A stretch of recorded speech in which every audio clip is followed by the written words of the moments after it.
नमस्कार, click India देख रहे हैं आप और मैं हूं आपके साथ राजीव सिंह। टाटा सन्स के पूर्व चेयरमैन और दिग्गज भारतीय उद्योगपति रतन टाटा, या कह सकते हैं कि रतन नवल टाटा ने दुनिया को अलविदा कह दिया है। 86 साल की उम्र में उन्होंने मुंबई के ब्रीच कैंडी अस्पताल में अंतिम सांस ली। रतन टाटा एक सफल उद्योगपति होने के साथ साथ नेक दिल इंसान भी थे। उनके निधन की खबर से आज पूरे देश में शोक की लहर है। हर कोई नम आंखों से उन्हें श्रद्धांजलि दे रहा है। रतन टाटा हमेशा अपनी विनम्रता और सादगी के लिए जाने जाते हैं और उनके पास टाटा ग्रुप जैसे विशाल साम्राज्य की जिम्मेदारी थी। फिर भी उन्होंने कभी भी शान शौकत का जीवन नहीं चुना। वे एक साधारण जीवन जीते थे और खुद को आम आदमी की तरफ प्रस्तुत करते थे, जो उन्हें हर व्यक्ति के दिल के करीब ले जाता था।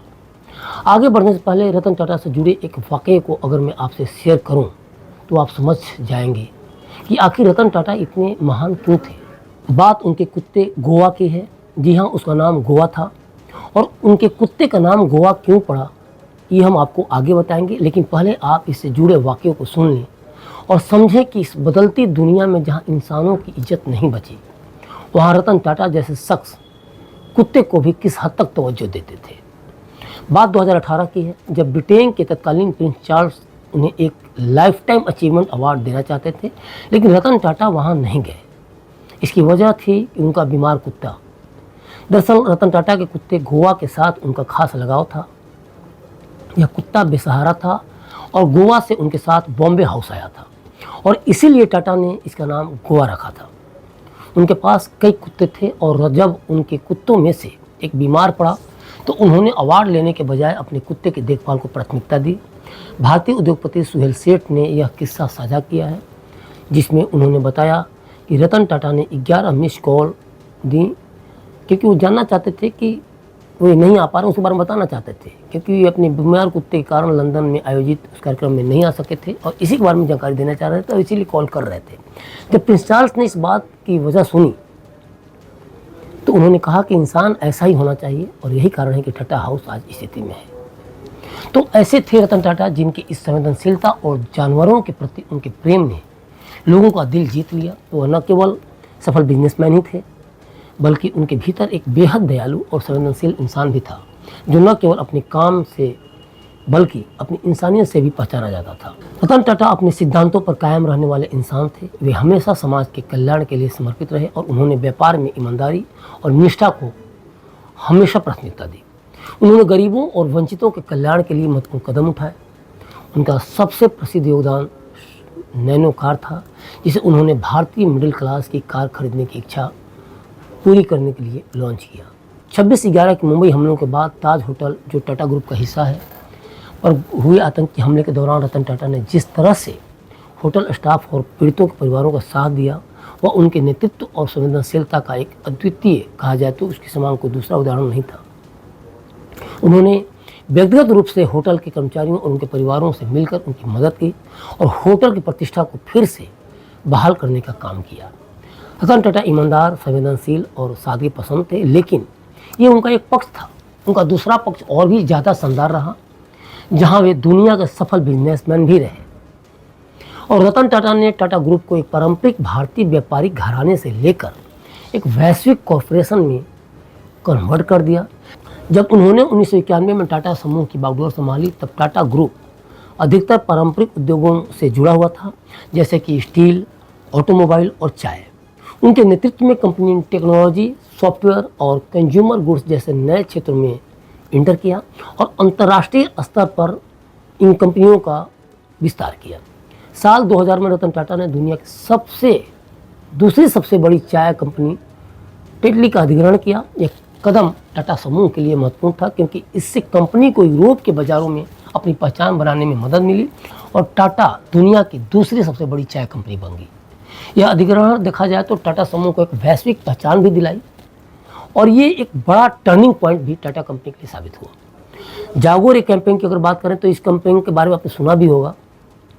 टाटा टी का यह कैंपेन 2007 में आया, जो एक जागरूक अभियान था। इसने भारतीय समाज में व्याप्त भ्रष्टाचार के खिलाफ आवाज़ उठाई और लोगों को जागरूक किया। यह कैंपेन टाटा की ईमानदार छवि को और मजबूत करने के साथ साथ कंपनी के साथ चाय बिजनेस को भी बढ़ाने में सफल रहा। जनवरी 2008 में रतन टाटा ने आम आदमी के कार खरीदने के सपने को साकार करते हुए टाटा नैनो लॉन्च की।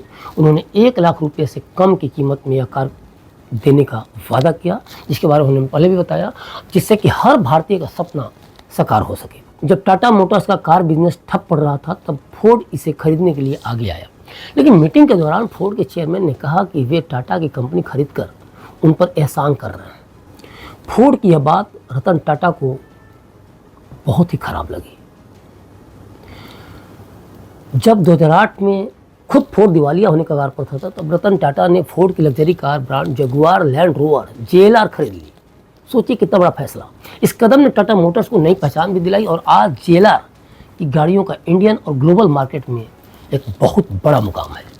2004 में आई सुनामी के समय टाटा समूह ने एक सस्ता वाटर प्यूरीफायर सुजल बनाया और इसे ज़रूरतमंदों को मुफ्त में उपलब्ध कराया। बाद में इसे और बेहतर करके टाटा स्वच्छ नाम से लॉन्च किया गया, जिसने भारत के कई घरों में अपनी जगह बनाई। तो बात नैनो की करें या बात सुजल की करें, आप देखिए टाटा के हर डिसीजन में एक गरीब, एक मिडिल क्लास फैमिली, एक ज़रूरतमंद होता है।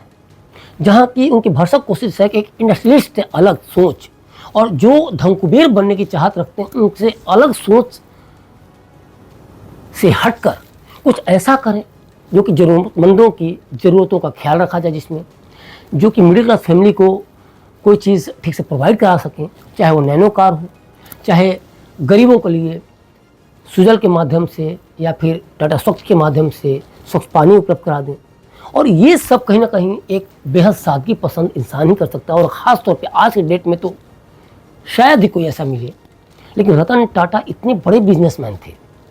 वो एक तरफ देखिए उनके व्यक्तित्व का एक पहलू देखिए, टाटा फोर्ड को उसकी हनक का एहसास भी कराते हैं, उसकी सनक को उतार भी देते हैं फोर्ड को ही खरीद के।